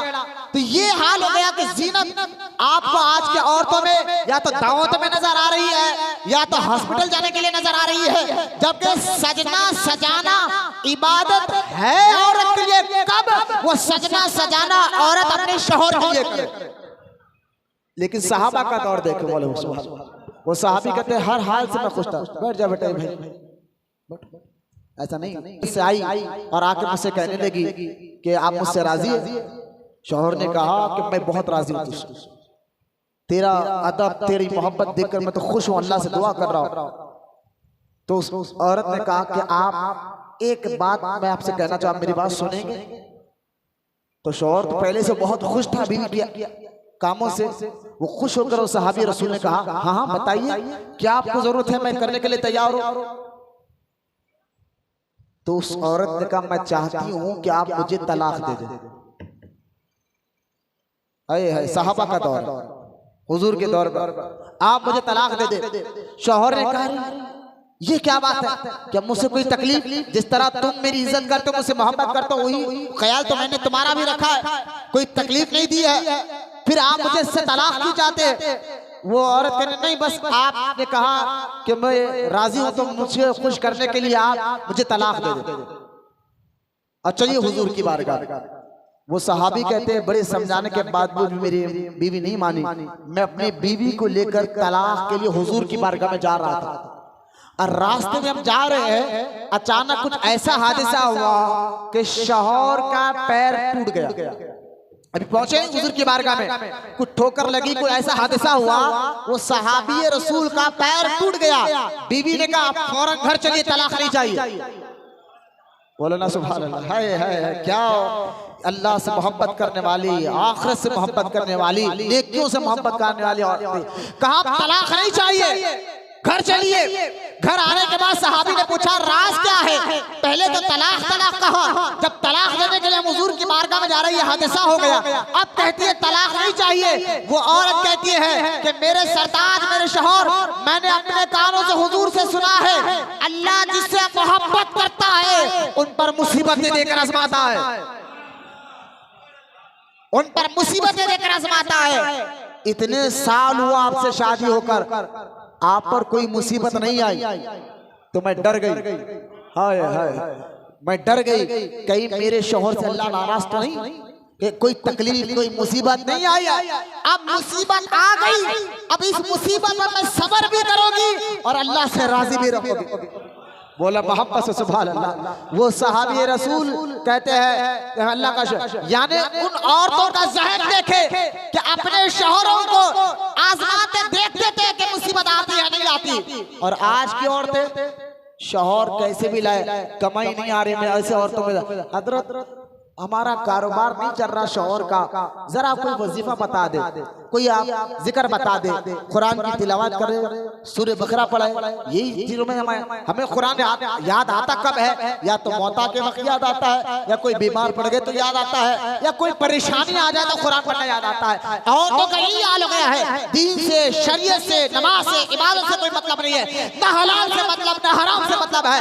वो औरत कहने लगी मौलाना जरा मेरे शौहर का कारोबार बंद हो गया है, आप जो है मुझे बताइए कि मैं घर में आयत करीमा का दस्तर बिछाऊं या बिस्मिल्लाह का दस्तर बिछाऊं या कलमा तैयबा का दस्तर बिछाऊं ताकि हमारे शौहर का कारोबार चले।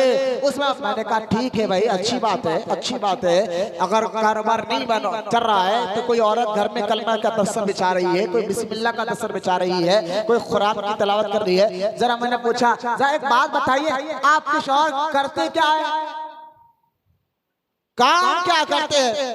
बोले नहीं हमारे शौहर सूद का कारोबार।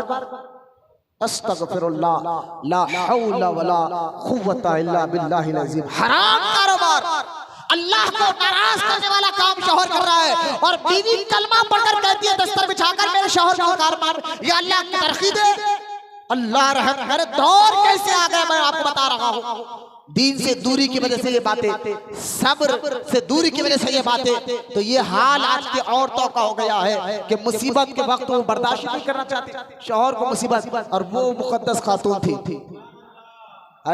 बेकार आखिरी हदीस सुना करके वक्त खत्म हो गया है। सब्र के मुतालिक आखिरी हदीस सुनाकर बात खत्म कर रहा हूँ। एक सहाबी हज़रत अबू तलहा रज़ी अल्लाह ताला अन्हु का नाम है, उनके बेटे की मिजाज बड़ी खराब थी और ये खेत में मजदूरी के लिए जाया करता, मेहनत करते। अब बेटे की तबीयत खराब हुई, बीवी उम्मे सुलेम ने कहा कि आप जाइए अपना काम कर कर आइए, मैं देख लूं। और तबीयत काफी सीरियस थी बेटे की, दवा के बाद भी काम ना। इधर शौहर काम को निकले, इधर बेटे का इंतकाल हो। जब बेटे का इंतकाल होगा तो आपकी बीवी उम्मे सुलेम ने क्या किया, उनको कफन पिलाकर कराकर एक कमरे में रख दिया था। शौहर को इतला नहीं भेजा। शौहर जब काम से वापस आया, दरवाजा खटखटाया, दरवाजा खोला तो पहले शौहर को पानी पेश किया। वो पानी पिए, हाथ पैर धोए, पानी पिए, फिर खाना पेश किया। घर में लाश रखी हुई है, जरा सुनना ये बात को। और ये हदीस है पाक, इमाम मोहम्मद गजाली ने हदीस को कीमिया सादात में भी लिखा है, दिगर हदीस में भी लिखा है। अब फिर इसका इनाम भी देखे, घर में मैयत रखी हुई है, खासतौर औरतों को उस वक्त सब्र नहीं रहता, लेकिन यहाँ सब्र देखिए आप, बेटे की मैयत घर में रखी हुई है, क्योंकि शौहर अल्लाह को राजी करना जानते थे वो लोग औरतें, और उनको ये पता था कि शौहर राजी तो अल्लाह भी राजी हो जाता है। घर में अगर आज देख ले बंदा घर में आ जाए तो शौहर दरवाजा खोलते की शिकायत कर ले, मैं तो अरे ये बोल रहे थे, अब्बा ये बोल रहे थे, भाजा ये बोल रहे थे, मेरे को अलग रखना चाहिए, तुम कमा के अच्छी साड़ी के क्यों नहीं लाए। अब वो शिकायतों की लंबी दौड़, इसलिए बात मर्द तो घर में जाने डरते भैया क्या सर पकाए। लेकिन वो औरत देखे, अल्लाह हम इस्लामी बहनों को ये सब्र का अता फरमाए। उन्होंने लाश को घर के कोने में रखा, शौहर को इतना नहीं दी। जब शौहर रात में काम से वापस आए, खाना खिलाया, यहाँ तक के मियाँ बीवी का ताल्लुक भी हो। फिर हाथ धोकर शौहर फ्रेश होकर बैठकर कहा, अच्छा बेटे की तबीयत कैसी है?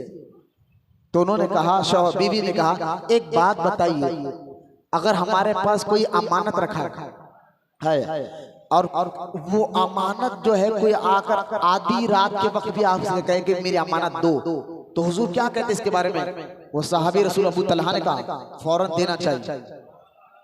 भाई अमानत, अगर आपके पास कोई अमानत है और वो आकर मांगे और आप रोना शुरू कर दे, चीखा मैं नहीं दूंगा, ये नहीं वो नहीं, ऐसा नहीं, साहबी रसूल ने कहा ना फौरन दे देना चाहिए। तो आपकी बीवी ने कहा आपका बेटा भी तो अल्लाह अमानत था अल्लाह की, बस उसका इंतकाल हो गया। अल्लाह अकबर। आपके शौहर अबू तलहा ने कहा तुमने मेरे घर में मैयत रखी हुई है और मैंने खाना भी खाया, मियां बीवी का ताल्लुक भी हमारा अदा हुआ, तुमने कब्र क्यों नहीं? कहा सब्र के लिए और अल्लाह को राजी करने के लिए। ये बात रात में हुई और रात के ही वक्त उस बच्चे को दफनाया गया।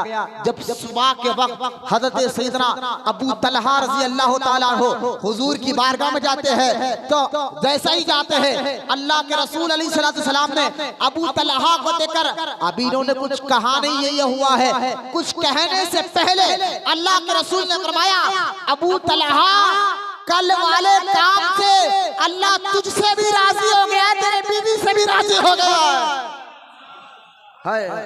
सब्र किसको कहते हैं? अल्लाह तुझसे भी राजी है, तेरे बीवी से भी राजी है, और तुझे एक ऐसा बेटा उसके बदले अल्लाह अता करेगा, है उसके बदले एक ऐसा बेटा अता करेगा, फिर उस बेटे को अल्लाह 100 बेटे अता करेगा। सैयदना अनस बिन मालिक रज़ी अल्लाह ताला अन्हु बाद में उनको पैदा हुआ। मैं कहना चाहता हूँ कि सब्र जो है करने से फिर ऐसे इनामात भी उसको मिलते हैं।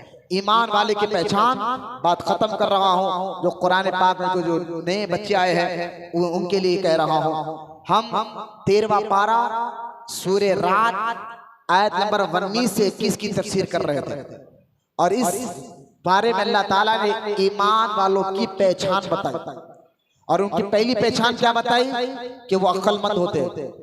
ईमान वाले क्या होते हैं? क्योंकि अल्लाह पर यकीन कर ले, इबादत, और इसमें डिटेल हो गई। दूसरी निशानी क्या बताई कि ईमान वालों की दूसरी पहचान ये, उनके अंदर ये खूबी होती है वो अल्लाह से किए हुए वादे को पूरा करते हैं, और कलमा एक वादा है। खैर इस पर भी बात हो गई है, इंटरनेट पर बयान जा चुका है। तीसरी निशानी ये बयान फरमाई कि ईमान वाले वो जिनकी पहचान ये है वो उनसे जुड़े रहते हैं जिनसे जुड़ने का अल्लाह ने हुक्म अता फरमाया। ये भी बात मुकम्मल हो गई। और चौथी निशानी बयान फरमाई कि ईमान वाले अल्लाह से डरने वाले होते हैं। अभी जो बयान चल रहा था खौफ, अल्लाह का डर। और पांचवी निशानी ये बयान फरमाई कि सब्र करने वाले होते हैं, और इस पर मैं बयान मुकम्मल हो गया। फिर छठवीं निशानी वो नमाज को कायम करने वाले होते हैं। अल्लाह तमाम को इस जो ईमान वाले की निशानियां जो अल्लाह ने बयान फरमाई है, इन निशानियों को हमारे अंदर अल्लाह पैदा करने की तौफीक अता फरमाए। अल्लाह हम तमाम को इखलास अता फरमाए, दिखावा, रियाकारी, तकब्बुर से अल्लाह ताला हमारी हिफाजत फरमाए। या अल्लाह जो कुछ बयान हुआ है कहने सुनने से ज्यादा मौला अमल की तौफीक अता फरमाए। हमें सच्चा आशिक रसूल बना, क़यामत तक हमारी नस्लों में आशिक रसूलों को पैदा फरमा। मौला जितने बूढ़े बच्चे नौजवान इस मस्जिद में देर से बैठे, मौला इनके बैठने को कबूल फरमा, इनको इसका बेहतर अजर अता फरमा। मौला इनके दिलों को अपनी तरफ फेर ले, मौला मस्जिदों से मोहब्बत अता फरमा, मस्जिदों का अदब करने वाला बना। या अल्लाह दीन से मोहब्बत करता फरमा, दीन पे अमल करने वाला बना, शरीयत पर इस्तिकामत अता फरमा, दीन पर इस्तिकामत अता फरमा, कुरान और हदीस के बताए हुए तरीके पे अमल की तौफीक अता फरमा। मौला हम तमाम की परेशानियों को खत्म फरमा, मुसीबतों को खत्म फरमा। मौला हमारे घरों में खैर और बरकत को दाखिल फरमा, हमारी माँ बहनों को भी दीन से मोहब्बत अता फरमा, दीन पे अमल करने वाला बना। हमारी नस्ल में मौला आशिक रसूलों को पैदा फरमा या रब्बुल आलमीन। हम तमाम की दुआओं को रहमत कौनैन सल्लल्लाहु अलैहि वसल्लम के वसीले से, सरकार गौसे पाक रज़ी अल्लाह ताला अन्हु के वसीले से मौला हम तमाम की दुआओं को कबूल और मकबूल फरमा।